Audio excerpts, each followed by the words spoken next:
Everyone, our next session promises to be both insightful and hopefully also thought-provoking, because we are privileged to have a very distinguished speaker indeed here with us. His name is Louis Vervloet. He is a former director of the ESF Managing Authority in Flanders, and he will be sharing with us his expertise on what it would take to address the pressing societal challenges of our time. He did that here in Belgium, in Flanders. Louis.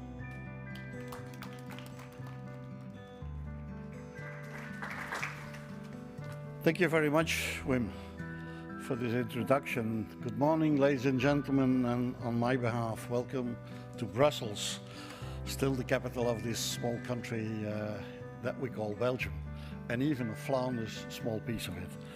But good morning to you all, and thanks to the organizers to give me the opportunity to share my ideas on the topic that you're going to discuss here on the next 2 days.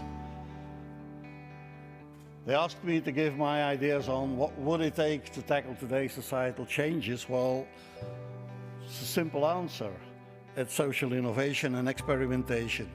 And I'm going to talk to you about some of the challenges and things like that.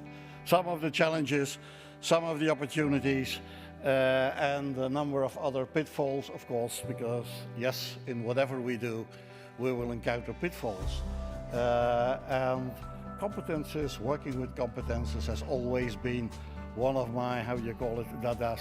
So, of course, I had to say something about it, as partnerships were one of my issues whenever I was involved in the social fund in Belgium.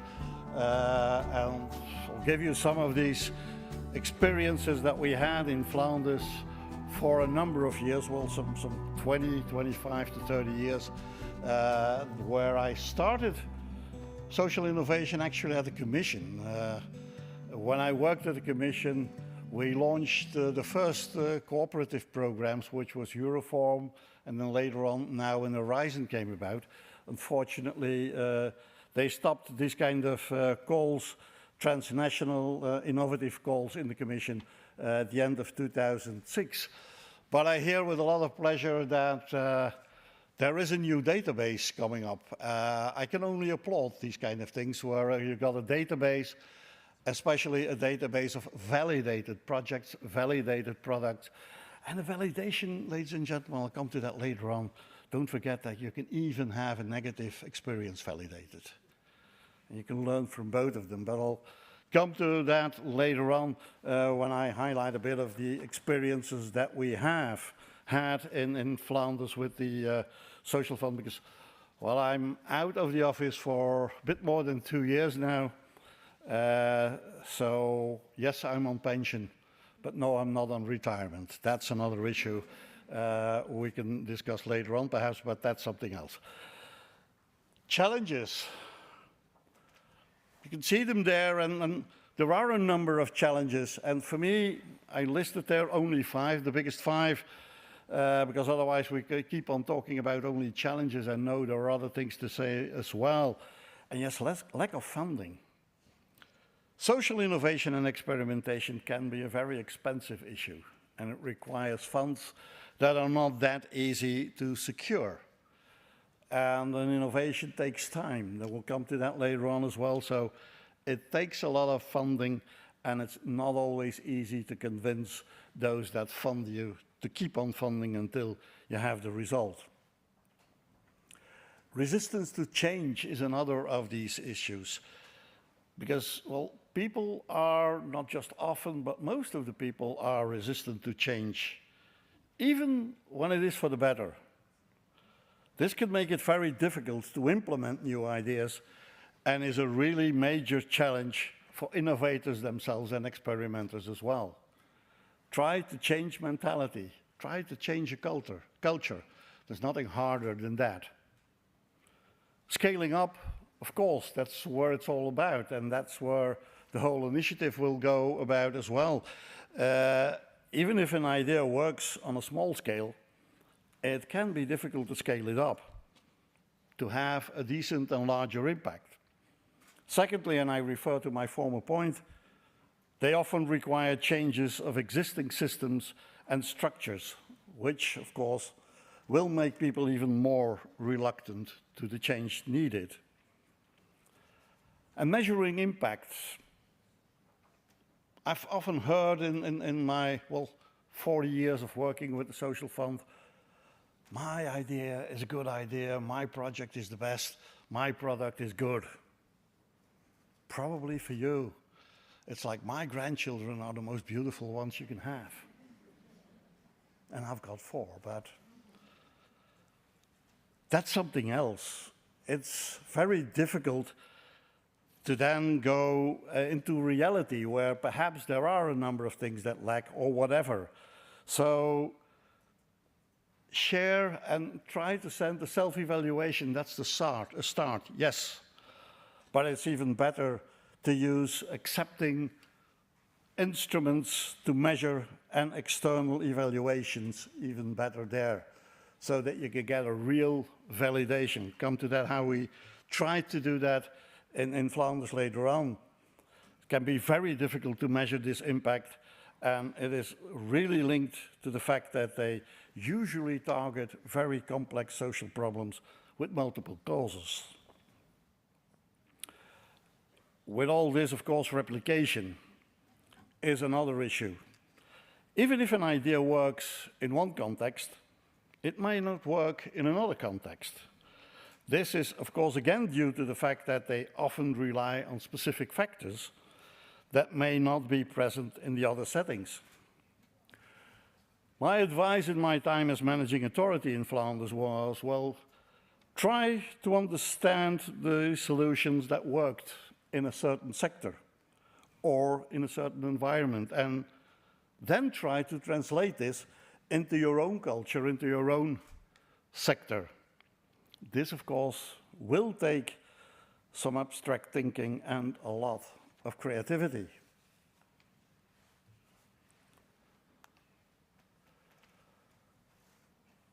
Johan Cruijff said, elk probleem geeft een opportuniteit. Every problem has a positive side. It gives you an opportunity. And so despite the challenges, there are many opportunities. Again, I only list 5 so that we can go on that. The main ones, the main potentials, because an opportunity is a potential as well, the main potentials for social innovation and experimentation for me are, to begin with, solving complex social problems. And they become, the longer, the more complex. So, yes, it allows us to find new solutions to these social problems, and that are not easily to solve, these kind of problems. Social innovation has this potential. Again, it has, and as well, it has the opportunities to create lots of new jobs in different economical sectors. It can create jobs in all sectors, not just social sectors. It can create jobs in every profit, non-profit, whatever sector you want. Improving public policy, that's something that people often then say, Louis, why is that an opportunity? Well, I'm convinced that it can help identify to improve public policy. It can certainly improve the information for public policy and founding of these policy decisions so that they become a lot clearer and accepted by all. One of the first opportunities that social innovation and experimentation brings to us is as well building social capital. It can help it because it strengthens the communities by bringing people together around common goals. Nothing better, nothing more to strengthen life amongst people and to build social capital amongst a region, a neighborhood, or whatever. And yes, we can inspire others as well. Successful examples of social innovation and experimentation can and will inspire others to get involved in addressing these social challenges. And we need people from whatever sector, whatever region.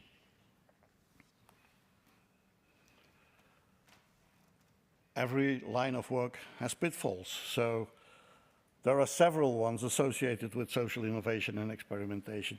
And people need to be aware of them from the start of their work. Otherwise, they might destroy all the good work they've done and all the collaboration. The main ones for me, the main ones I can see is, of course, focusing upon the wrong problem. Something you say, oh yeah, of course. But it is very important to make sure that we're focusing our efforts on the right and carefully defined problems to solve, that we understand them all in the same way, so that, yes, we work on the same understood social problem. And if you don't involve the right stakeholders, you won't succeed either, I think. It is so important to have the relevant stakeholders in the process of developing and testing new ideas. And don't forget to involve them in your ongoing communication from the start and during the whole process. This will help you later on if you want to scale up or if you want to disseminate quite a lot. And if you don't measure impact, you've got a good project for yourself. But whether that then is for the rest, or whether you can really scale it up, whether you can really disseminate it, that's something else. That's why it's so very important to measure the impact of our innovations, so that we can learn from them, and that we can identify what works, but as well what doesn't work. Because we can learn from both of them, but to do that we have to measure.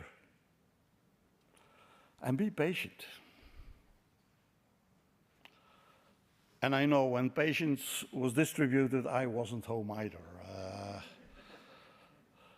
But social innovation and experimentation takes time to be successful. It is very important to be patient and persistent. And be prepared to fail. Because, well, failure, not all ideas work. And failure is, for me, a natural part of every innovation process. Failure, ladies and gentlemen, can learn us often more than a so-called success, if we really learn from it and go into depth why we failed. It's not a shame to fail if you've done your job. If you want to work into social innovation and social experimentation, you need competences. And that's not that easy to say. A number of them, I often think immediately as a number of competences, and I already mentioned, of course, abstract thinking and creativity. Without them, you won't get very far, but problem-solving skills are of major importance here as well. People at work need to be able to identify and to solve complex problems. So these skills will help you a lot. Collaboration skills. I'm quite convinced that one organization, one person, is not able to come up with a good social innovation. This takes so many points of view that you have to collaborate together, that you have to work together effectively with others across different sectors, disciplines, and backgrounds. And I already said it with communication. Well, communication skills are key as well. You need to be able to communicate the ideas and the solutions, as well as the failures, very effectively with a variety of stakeholders and audiences. Good example here was, for instance, involving, in Sweden, they involved political people from the Swedish parliament very early in the working groups that followed up the work of several innovations there, of innovation processes. This way you had an immediate line towards politics, and the impact was quick, a lot quicker than otherwise, because, well, an innovation takes, what, 5 years before it could really have a serious impact, even in a region, let alone at the European level. And resilience, ladies and gentlemen, you need to be able to persevere in the face of challenges, because if not, disappointment can easily take over and the whole process will get lost. This takes, of course, again, you to adaptability. You need to be able to adapt quickly and easily in response to changing circumstances. And if something changes constantly, then it's a social environment. So you will need to adapt and rethink your plan. But okay, planning is a living instrument. If you don't adapt it, it's too strict and it doesn't become an instrument anymore, but it rather becomes something that kills you.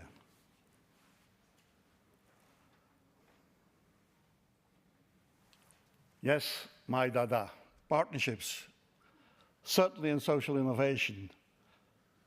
You can't do it on your own. You need a variety of organizations, of people, of experts, so that you can really work together and come to a good solution for the social problem you're tackling. So it's essential that we recognize the importance of local partnerships, because local partnerships are driving forward innovative solutions that address these complex issues. Local partnerships enable us to better understand the needs of the communities.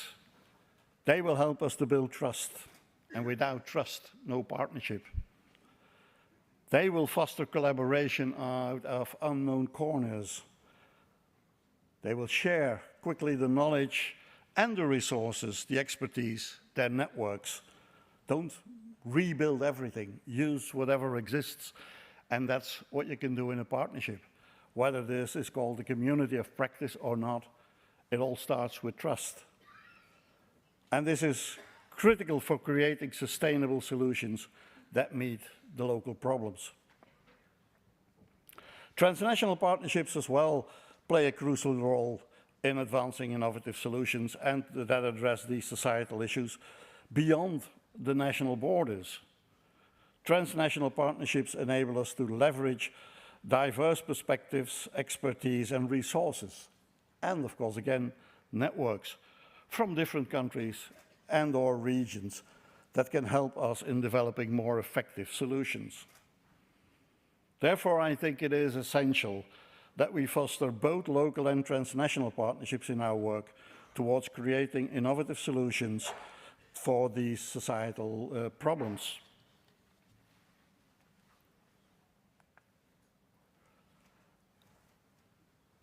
Lots of what nearly everything I said comes from my experience as the managing authority in Flanders for a number of years in the social fund.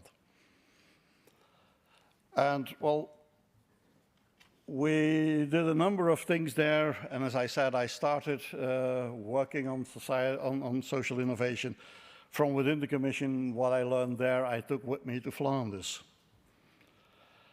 And the first thing we saw was, of course, social problems have always existed, and new needs are constantly emerging and constantly born. So then your intervention logic, something you need to draw up a new program, told us immediately that it was absolutely necessary to be on top of the social problems and that we needed to look for innovative answers, either in Flanders or learn from the rest of Europe.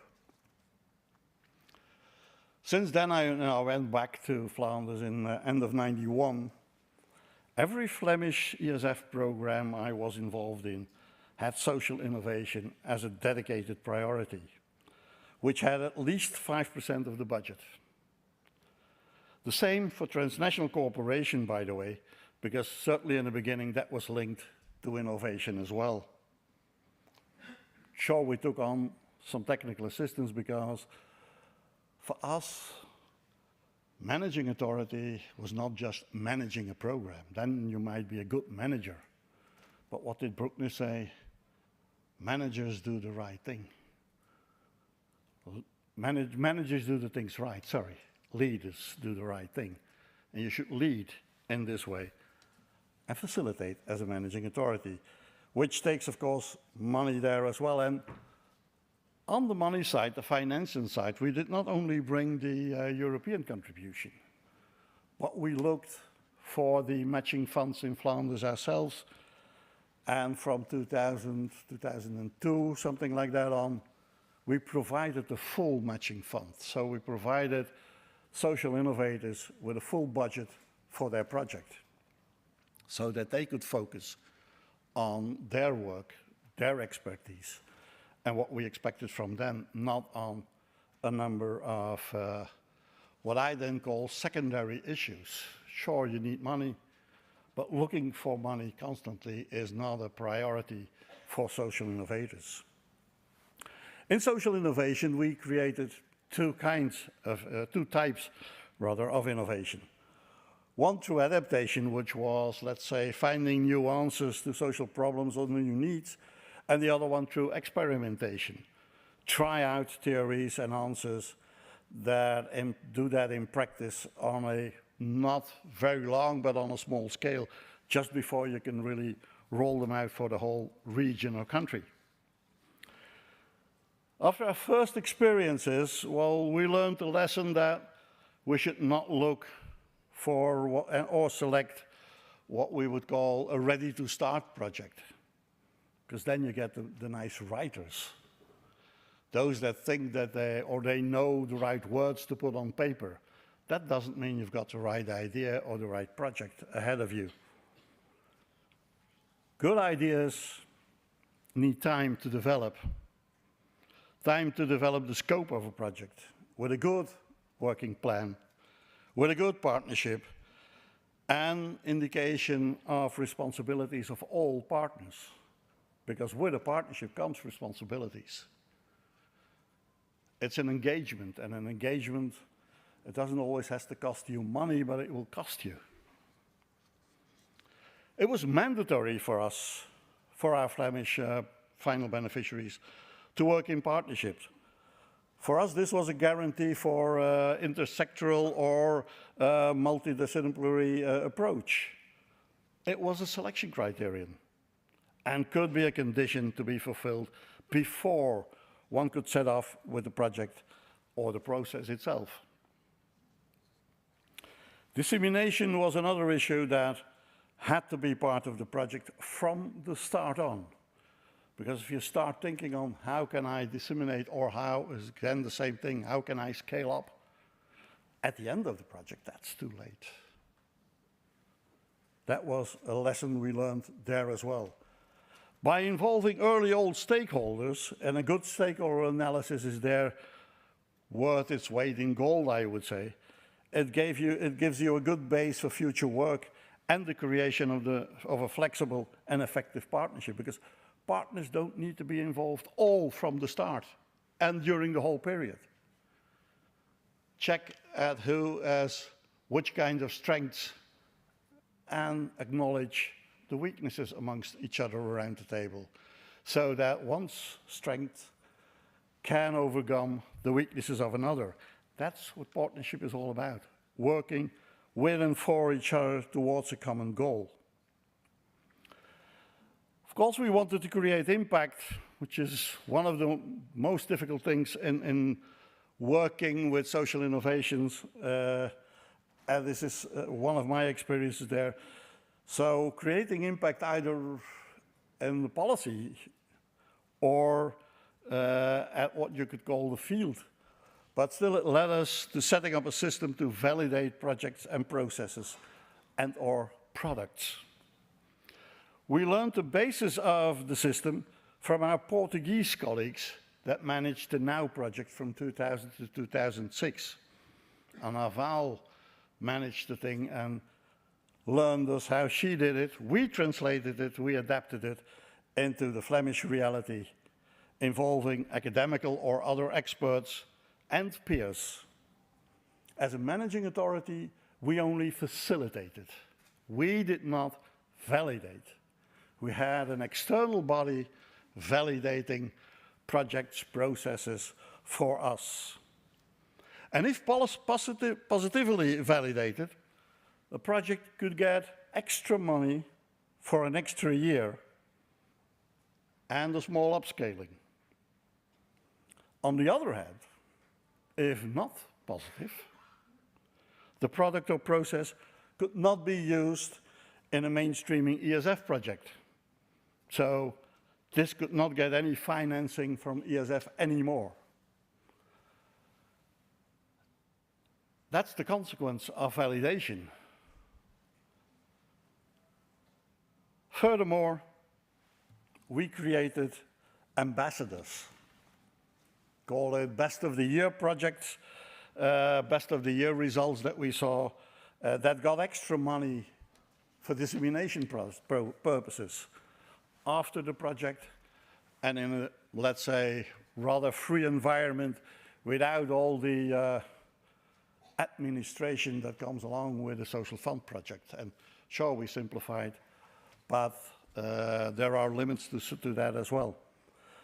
In this programming period in Flanders, hubs are created to simulate innovation, and innovation itself is stimulated in mainstream action calls via the created local and thematical partnerships that are financed through the social fund.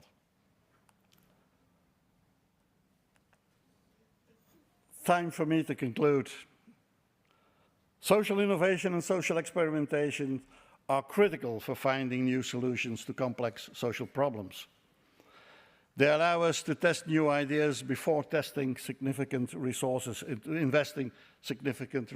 into them. However, there are many challenges associated with them, but every challenge as well gives you a potential. We have to learn to make an opportunity out of every problem, define this very well and make an extensive stakeholder analysis so that we do involve all of them as soon as possible, and each and every one of them needs to get their role and their responsibility in the whole process. We should never forget to imply politics in an early phase and inform them in a simple and clear way throughout this whole process. Finally, ladies and gentlemen, allow me to give you some other things to think about. With Mahler, I would say, and he said it about music, the best in music was not found in the notes. And if I link that with what William Faulkner once said, you cannot swim for new horizons until you have courage to leave sight of the shore. I wish you all a very fruitful 2 days discussion. Look forward to your conclusions by tomorrow, from today and tomorrow, but I even look more forward to your future work, which I will follow up, be sure of that. Thank you for your attention.